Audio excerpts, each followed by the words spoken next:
What's up, everybody? J.R. Raymond back again at Classic Lanes here, where MRB Classic Pro Shop is the pro shop. Mason Brantley in here just about every day from 6 o'clock on until about midnight. I'm sure he sticks around quite late. Sometimes maybe not, but you have to catch him whenever he is up here. If you want to catch me for lessons or anything like that, I am up here on Tuesday, Wednesday, and Friday, most Fridays, from 9 a.m. until noon or 1, depends on the day, doing videos, doing all that stuff. But today, we've got that fast pitch by Storm. Now, we're going to take it out here on the league condition after I just did a few reviews. So we're going to see how it matches up here. And from what I saw before, it's more or less just a typical urethane ball, a little bit stronger. But we're going to check it out. We're going to see what it does out in typical league pattern here in a minute. So stay tuned.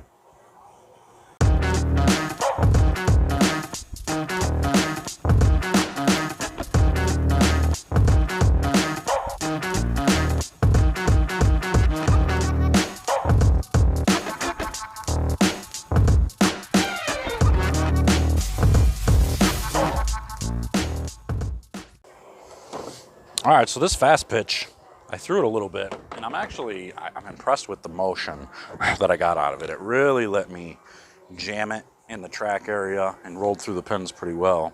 So I'm actually going to start a little bit further right. I'm going to start at that 8, 9, 10 range because it's urethane and just kind of see what it gives me here.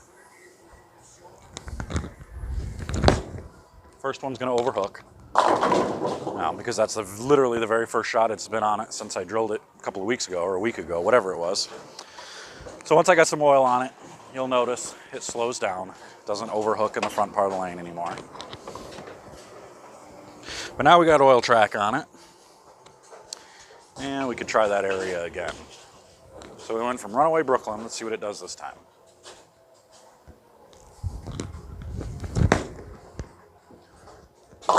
All right, just a little high on the head pin this time, so you can see it definitely hooked less that time. But, you know, if you're looking to get the ball to hook like it did the first time every time, make sure you have a nice, one of the, dry chamois or something. Generally, I'll use like a Creating the Difference one from Creating the Difference, or I'll use one of the BowlerX ones, depending on the day. Most times I don't wipe my ball off very often, but urethane ball is probably a good idea if you're looking for that continued reaction. So I'm gonna move a few left now and get to that spot where I feel like it'll let me jam it in the track or just left of it.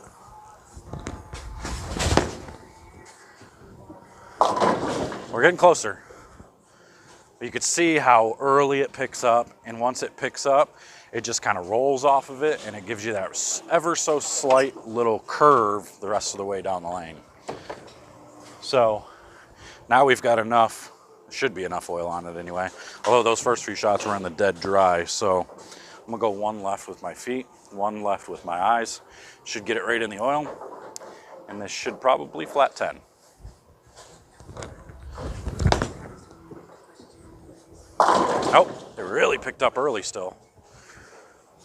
Really picked up early. So it's doing exactly what a urethane ball is meant to do, what it's supposed to do, is hook early and roll off of it really well. So it makes it controllable. It gives you exactly what you're looking for every shot. So I'm gonna keep going left now. Now I'm gonna go just a couple boards left. I'm not gonna make big moves here, not yet.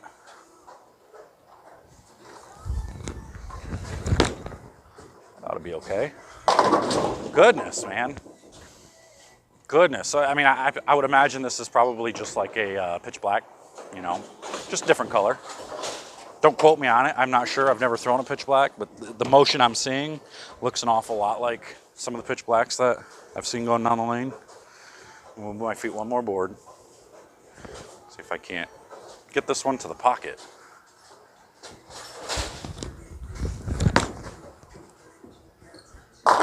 There we go. That one got to the pocket, and then it got the 10 out still. So that one actually kept floating to the right. So this might let me, because of how early I'm seeing it, this might let me go around the lane a pinch. So now from there, shoot, let's just go 5 left. I'm gonna try to throw it to the dry a little bit.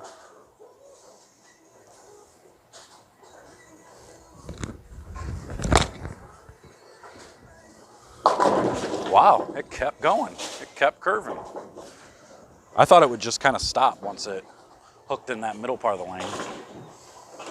And that's the benefit. I always go back, whenever I'm talking about a urethane ball, I always go back to to the purple hammer, because that's like the holy grail of urethane balls right now. That's what that purple hammer gives me, is when it goes to the dry, it doesn't just quit. It doesn't puke the rest of the way. It actually keeps going. So I'm gonna go 2 and 1 left off that, try to do the same thing, throw it right, see if it continues through the pins.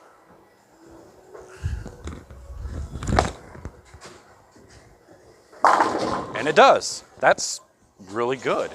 Actually, this is giving me a little bit smoother reaction than the purple hammer. That's surprising. Similar, but a little bit smoother because it is completely solid, where I think that purple hammer is supposed to be a little bit of pearl. Am I right? I think I'm right. I don't know. I'm gonna go a few more left though. Try to go around it still.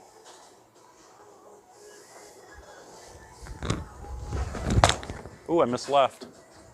Oh man! On a leak pattern, I just missed left with a urethane ball, and it still picked up early enough. I just set that down in the dead of the oil, and it's still hooked. That's good news. Man, I wish I would have brought my purple hammer with me. I'd have compared the two. Maybe in another video we'll do that. In another video. All right, we're gonna keep going left. Throw this one dead right, see if it still hooks.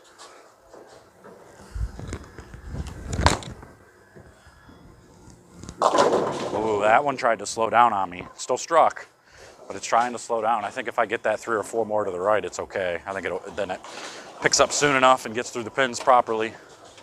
But that's good news. I mean, if it's still gonna get there from there, it's still gonna strike. A few more left, I'm gonna throw it right.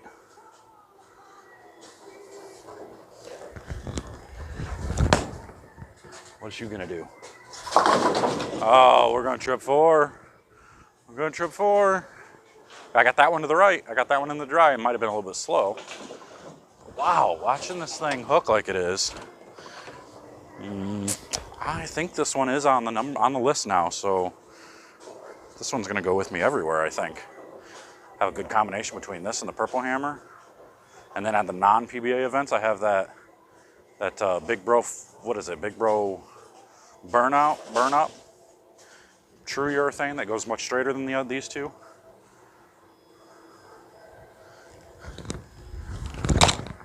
Oh, what are you gonna do? Bazinga! That's pretty sick. That's nasty. This actually reminds me a lot like the Blitz, but the Blitz was sharper down lane. The Blitz was probably overall more hooked down lane and everything, and I didn't read the middle of the lane like this thing is. Goodness. All right. Next to the ball return, and keep going.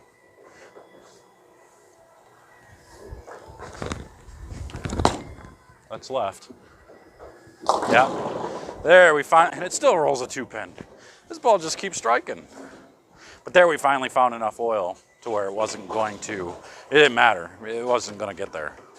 You got to throw it into the dry for this ball to have a chance there. So, all right, now I got enough oil on the cover. Let's go back to the right and see if it'll sit there in that 8, 9, 10 range now.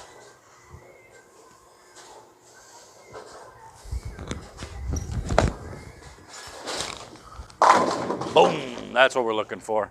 So there you go, that's a urethane ball right there. That's the exact type of motion. You know, I mean, I do know how they played them back in the day. Most guys back in 70s, 80s, or whenever the urethane era really was, they played further to the right. They walked to the right, they played up the lane, and they kind of just let the ball tumble right into the pocket. And nowadays, guys are looking for that, loop. They're looking for creating room for error. And when they see a pattern that's super flat, like out on tour or any of the big amateur events, they see those super flat patterns that have a bunch of hook. They're trying to control that down lane motion, so they go to something like this, and this is going to be perfect for that. So look to see, once the season starts back up, you're going to see a lot of Storm guys throwing this, or even Rotogrip guys, I'm sure you're going to see throwing this ball. I would imagine Jesper's going to love this thing. Jesper, they might have even created this for Jesper, because everybody's sick and tired of seeing him throw that black one. They want to see him throw something else, and he did throw that fever pitch for a little bit, the purple or the goldish one. He made that one look pretty good too. So Jesper's going to really fall in love with this thing. So I think I like it. It's going to make my bag along with my purple hammer and my Big Bro burn up. So that's all I got for you today. Link's going to be in the description to get yours to pre-order. I believe this and the Axiom are both on pre-order right now, coming out in about about 16 days or so, something like that. But until next time, guys, I'm out of here. Make sure to check out my podcast. It's going to be linked in the description below. I talk about things daily about bowling, bowling news, bowling results, all that stuff. So make sure to follow along on there. It's a fun time. And sometimes you catch me ranting about stuff that, yeah, maybe I shouldn't be ranting about, but I do anyway. So catch it over there. It's the LTC Bowling Show, available on Spotify, Apple, all the platforms over there. Head over to anchor.fm and you'll be able to catch it all over there. So until next time, guys, I'm out of here. We'll see you later. Take care.